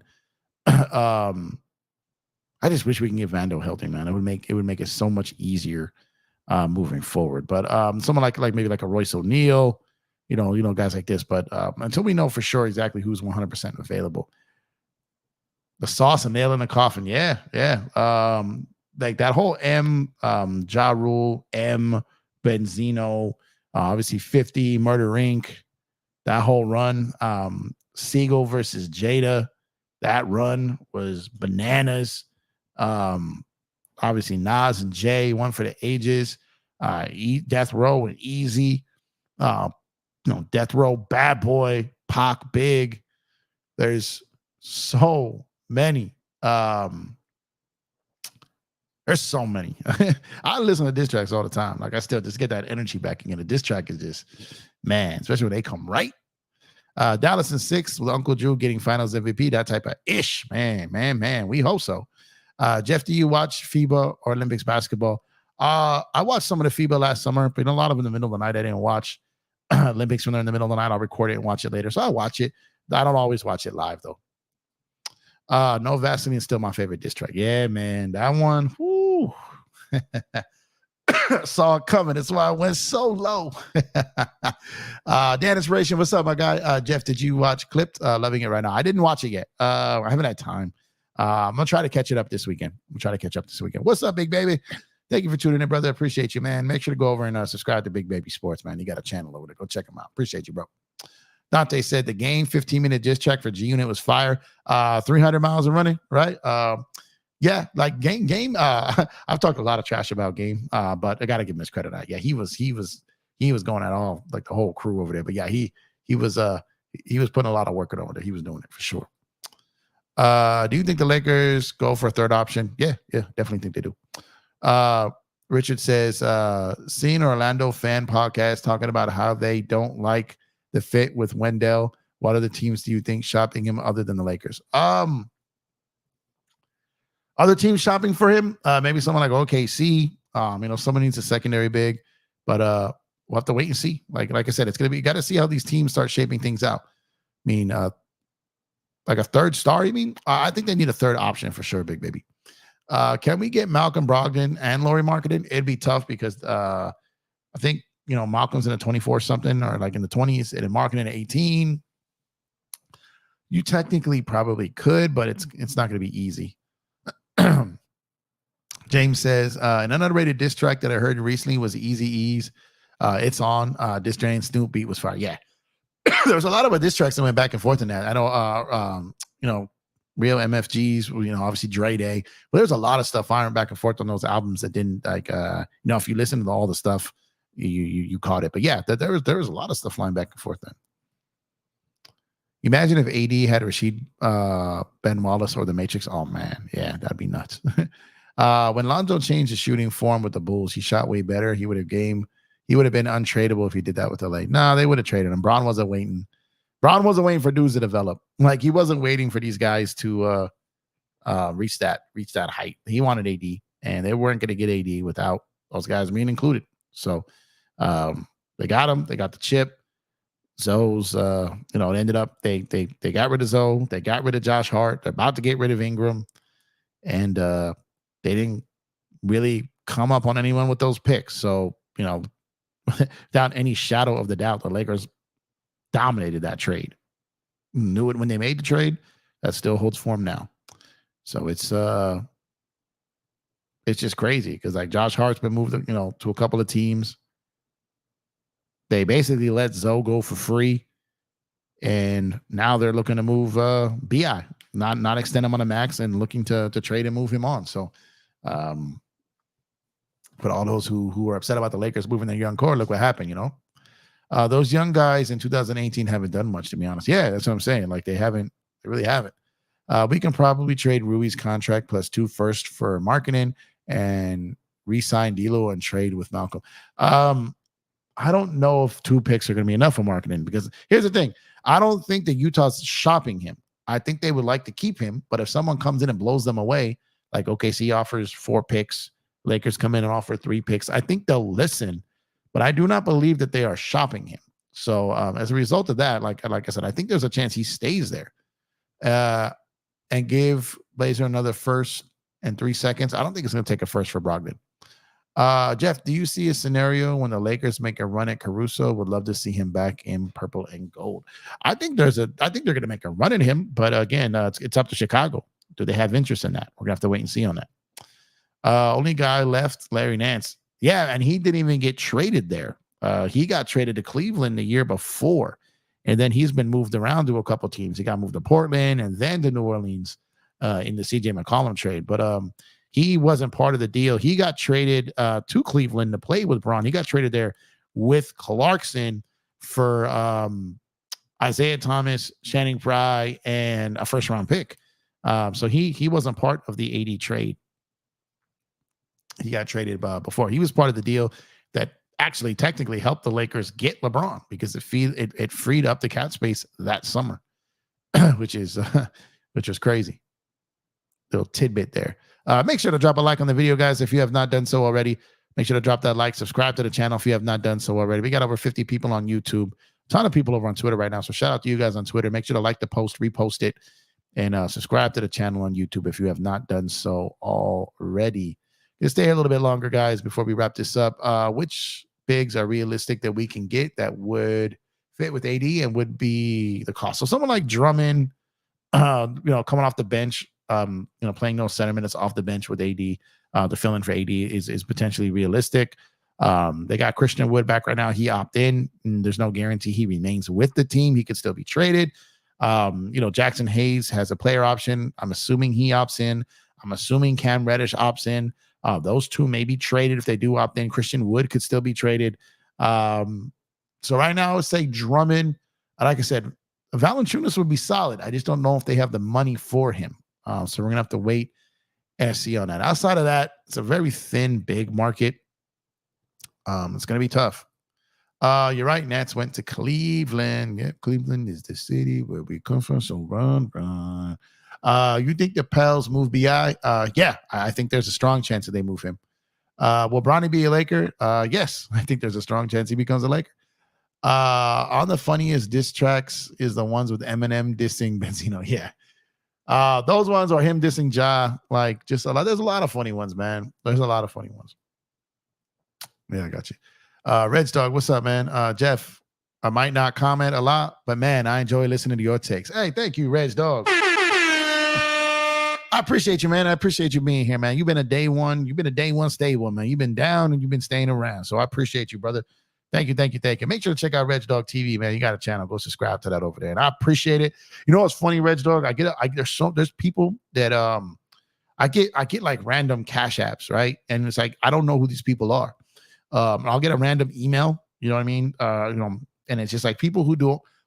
I didn't realize how many people listen to me on other platforms too. That people listen to me, but don't really join the conversation from a standpoint of joining the chat.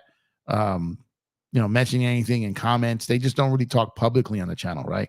But they message me and they tell me. I've had people tell me that my show is the first thing they listen to every morning when they get to work or on their way to work, and that just blows my mind, bro. Like, it blows my mind. It's so surreal and humbling and incredible. You know what I mean? And the amount of people who don't participate on a nightly basis now, but the next day, right? Or later in the middle of the night, and hit me up. And just like what you're saying, and just appreciate the grind and the work that I'm putting in. And so, I'll never, ever, ever lose sight of that. You know what I mean? And it's just, it's crazy, bro. Like, I'm still tripping on it. I'm still tripping out that people show up every night to listen to me talk. I'm not one of the biggest channels out there. I don't know if I'll ever be, but like I said, it still trips me out that on a nightly basis, people, whether it's 5, 10, 50, 100, show up and listen to me. And it's I'm still wrapping my mind around it. Still getting used to it, I guess. But I appreciate you, Reg Dog, man. Thank you. Dan Inspiration says, I think if Castleton gained 15 pounds, he could be a good backup. He's very smart, can rebound as well. Yeah, he's solid. He just wasn't ready this year. He just wasn't ready. Too young, not his body has yet to mature. I agree with you. I think he has a chance. This year just wasn't going to be it. I hope they guarantee a rotation spot for Max next season, man. I wish he got a little bit more run this season, but he didn't, right? But yeah, I would love to see him get more minutes for sure. Dante says, I gotta hope Vanda was healthy and ready game 1. He is working on his corner 3 and his hands for sure, man. What's your cash app? I got you. I appreciate you, Red Dog. It's the one that's at the top of the screen there. It's a $ Empire Jeff is my cash app. I appreciate you. I'm telling you, like, it tripped me out, bro, because I get cash apps from people I don't know. And the first time I was like, who is this? I thought it was like maybe someone's real name that I don't know, because obviously they got other names in the chat. And then I'll get like an email, like, I sent you a cash app. I don't ever, participate in the chat. I'm shy. They'll be like, and then, but it's crazy. People that I've never spoken to as far as conversation. Technically, I speak to them every night because they listen to my show, right? But it just, you never know who's listening. You never know who's listening. And those who know me, those who've been down from day one, you guys know I've always had a dream of being on radio.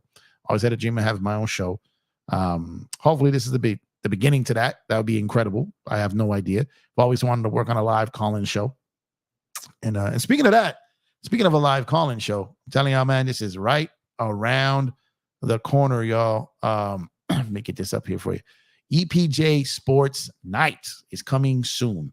Very, very soon. EPJ Sports, man, your nightly sports talk show, call-in show, sports talk, call-in radio show, meets Sports Center vibes. I think you guys are going to really enjoy it. It's going to be covering all kinds of things, not just Lakers, not just the NBA. We'll have baseball, we'll have basketball, we'll have the NFL. I'm going to get some people to help me with boxing, soccer, if the people want it. I can't wait for this, man. EPJ Sports Night is going to be real fun. The community is going to be able to take part in it. It's not going to be a panel. Not going to be doing that yet, but it's going to be a call-in show. We'll have some time to call in. I'm going to start kind of practicing that sports talk radio vibe. And, hope that leads to something later on. But that's the next segment making its way to Empire Jeff TV. And I've got a third segment that's going to be making its way to Empire Jeff TV shortly after that. I think you guys will really enjoy. I'll be announcing that soon. But the first one to launch, the next one to launch, the first single, I guess you would say, to the Empire Jeff TV rollout is going to be EPJ Sports Night. I've got a bunch of people lined up for segments. I think you guys are going to really enjoy it. But first, to get it up and running and get it going, it's going to be me and the fans and the sorry, I don't even like using that word. Me and the community and getting up here and just talking about sports, right? One at a time. Not too long each segment, get other people some chances here. And I think you guys will like it, man. So I can't wait to do it. EPJ Sports Night brought to you by Fanatics. You guys are going to enjoy this, I think, man. So I appreciate y'all. The people that have been reaching out asking about when is it coming. It's coming soon. I just had to line up the timing on it.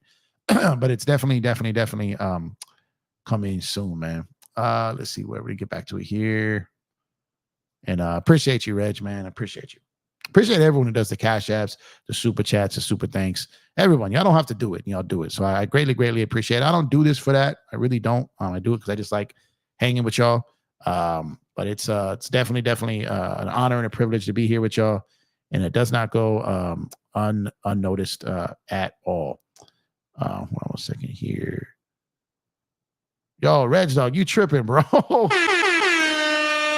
Man, shout out my guy Reg Dog here, man. Man, did you just really? Hold on a second here, man.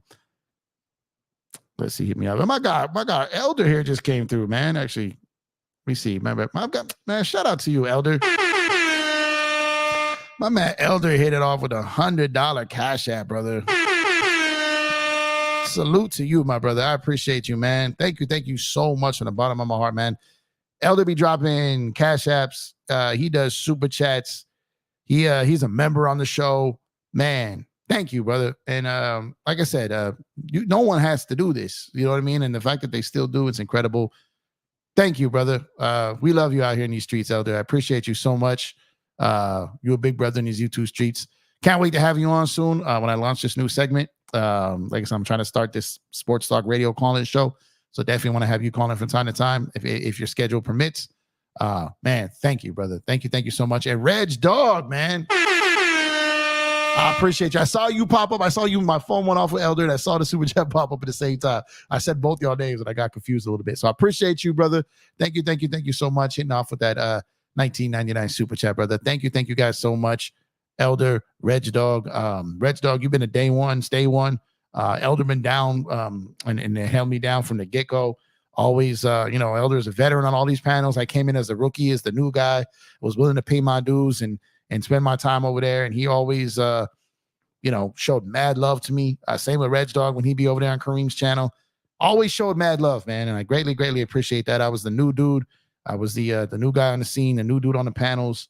And y'all let me rock. Y'all showed me respect. Y'all showed me, you guys gave me the trust and went down the road of being that, that CBA guy. And you guys trusted my word on it. And so, man, just thank y'all. And again, this is what's humbling, y'all. This is what's humbling because we don't really do it for this.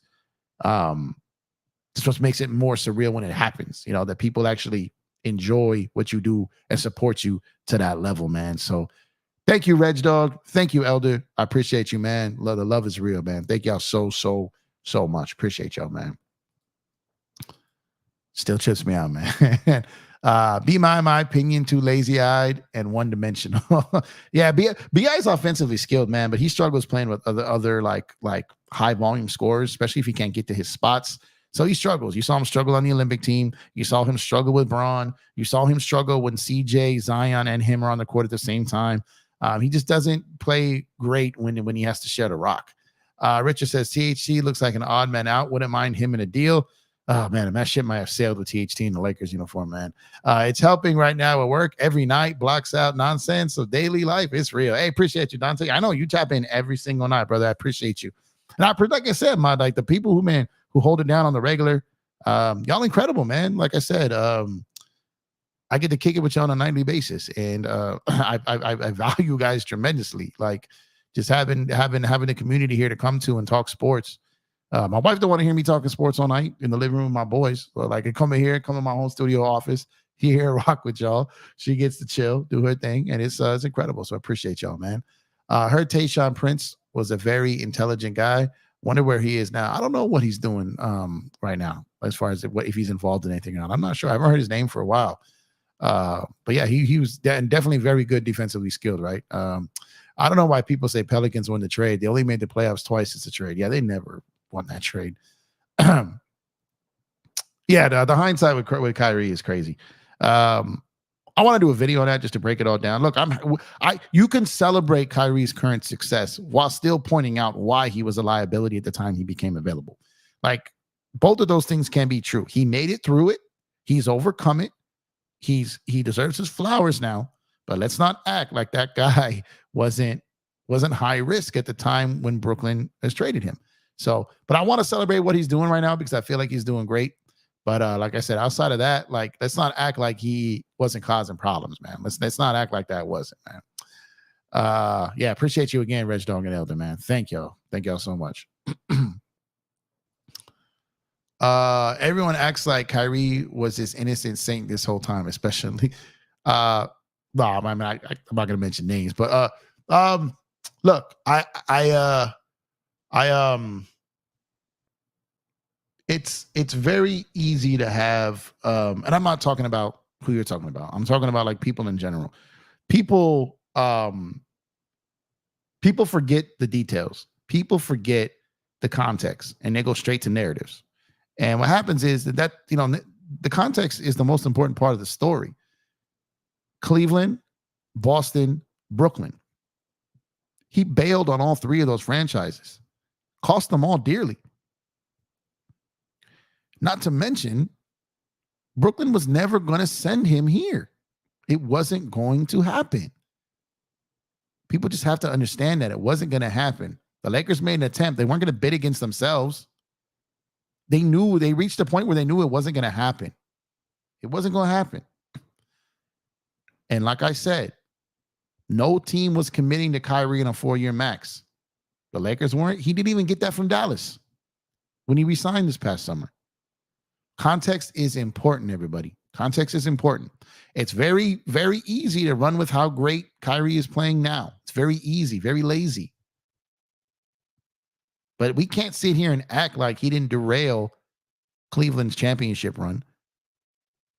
Like he didn't destroy Boston's as it was getting built. And like he literally caused that whole thing in Brooklyn. James Harden demanding a trade, KD demanding a trade, KD eventually getting traded. That was all because of Kyrie. Forget the antics off the court. He barely played anyways. Injuries, suspensions. The man had a right to decide whether he wanted to get the shot or not. That's well within his rights. However, and I don't even think he maliciously, that thing with the tweet and all that, I don't even think that was how it was taken. However, it was just one thing after another. Top it off to the point where he was often injured. No team to this point, even since then, offered him a max deal. So we got to remember that. and it's lazy to not remember that.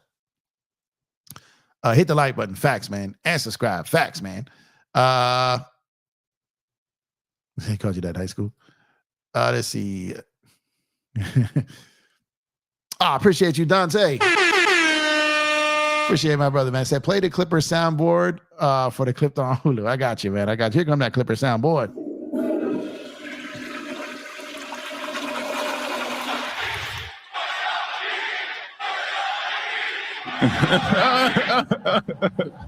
Damn. That never gets old, man. That never gets old.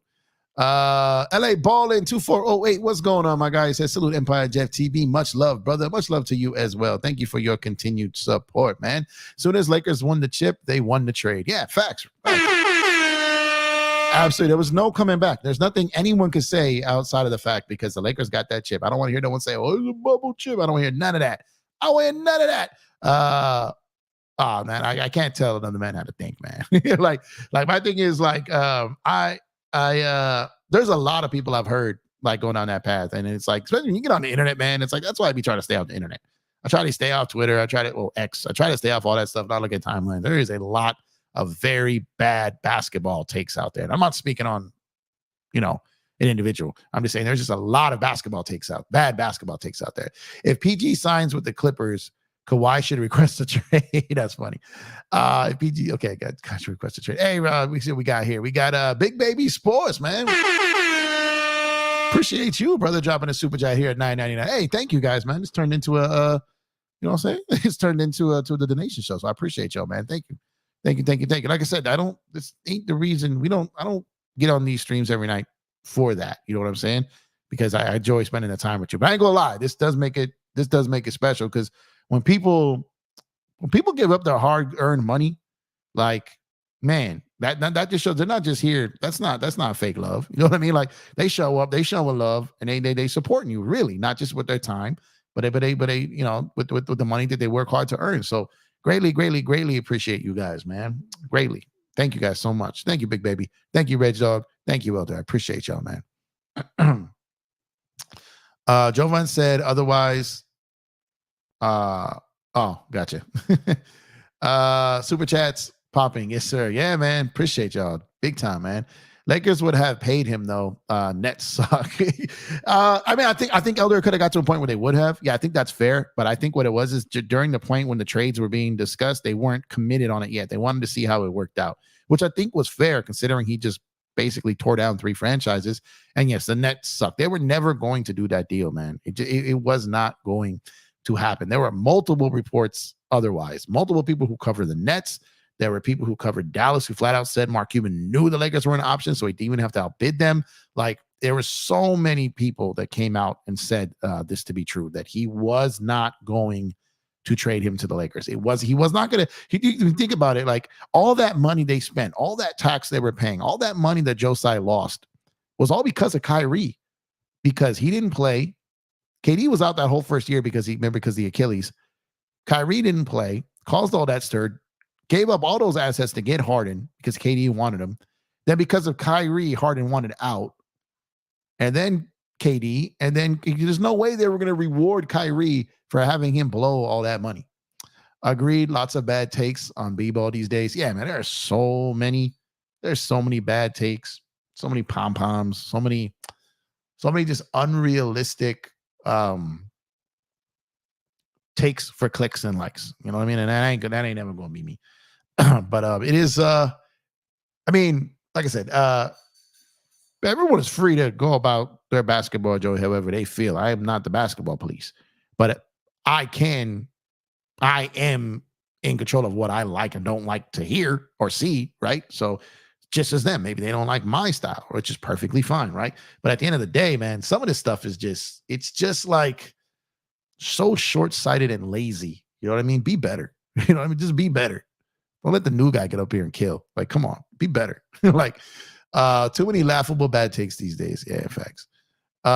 Get Lucky Gear, bro. Hey, most of my super chats and all these donations, they basically go to Lucky. Like, real talk, they basically do. So I appreciate y'all, man. Can we agree that 2020 Clippers is the most annoying team of all time? I think the 2008 Celtic team might be the most annoying of all time. They still are milking that championship from 2008, y'all. I've never seen a team milk a ring that long. Like, Doc Rivers is still coaching in the league because of that ring. Like, it's crazy. It's not crack money. Jeff, how did Mark Cuban sell his shares but still get control over the team? How do you make a deal like that? So what he kept controlling interest from like a personnel standpoint, like, well, as far as like organizational decision, but there's going to be a phase out period that will happen. And so he sold it. They're going to let him control it right now. And as long as it's turning a profit, so he's kind of like running it, right? Like the CEO, the director kind of over there. But as long as it's turning a profit and he's running it well, and especially now they win a championship, then that's definitely something that they're gonna probably continue to let on. But if something happens and it falls apart, or then they'll probably step in and take over. But if they win this chip and he's got them in the right direction, then they have no reason to get him out of there. So he cashed out. He still gets to run it. And I think that's going to be kind of a wave. I think you're going to see so many of these that's the thing, though. You got all these super billionaire pockets in this league now. And the Lakers are sitting here with the Buss family, who simply, through no fault of their own, just don't come from that type of money. And at some point, I really wish they would consider it, but they're not going to consider selling this team. Oh, yeah, I forgot about 2008 Celtics. Literally beat the Angel Lakers team. No team, man. Like the 2011 Dallas Mavericks, the 2004 Detroit Pistons, these guys need to show the 2008 Celtics how one chippers should act. One chippers need to chill. One chippers need to chill. What happened to Serge? I haven't seen him in months. Serge is cool. He's just he's got a family business that they run during the summer, and he's tied up, and there's not very stable internet access where he's at. And he reached out. He's doing well. But thank you for checking on him. But he's doing well. He's all good, and he'll be back sometime after the summer, I would assume. Shout out to Serge. Definitely shout out to Serge, man. We miss him around here, man. I miss him picking on me, and I miss picking on him. So yeah, he hasn't been around. But on that note, I want to shout out y'all for tuning in, man. Thank y'all for being here all night. About 2 hours we spent here and kicked it. So I appreciate y'all here on a Wednesday night. We got game one of the finals tomorrow, so I'll definitely be pulling up at the end of that. Like I said, EPJ Sports Night is coming soon, so be on the lookout for that. But I'm gonna go ahead and shut it down for the night. Thank y'all so much, man. Elder, Reg Dog, Dante, Big Baby. Thank y'all so much for the cash apps and the super chats. Greatly, greatly appreciate y'all. Y'all made my night. Everyone else for tuning in, I appreciate y'all. Like I said, you donated your time as well. So thank you guys so much. Y'all could be anywhere in the world, but you're here with me. I appreciate that. And like I said, we're going to end it tonight, and I will catch you guys tomorrow. You guys have a good, safe rest of your Wednesday. Have a great Thursday, and we get some NBA basketball tomorrow with the finals, man. And hopefully Dallas can get game one and get these finals off to a crazy start here. But appreciate y'all. Catch y'all tomorrow. Love y'all. Thank y'all. Peace.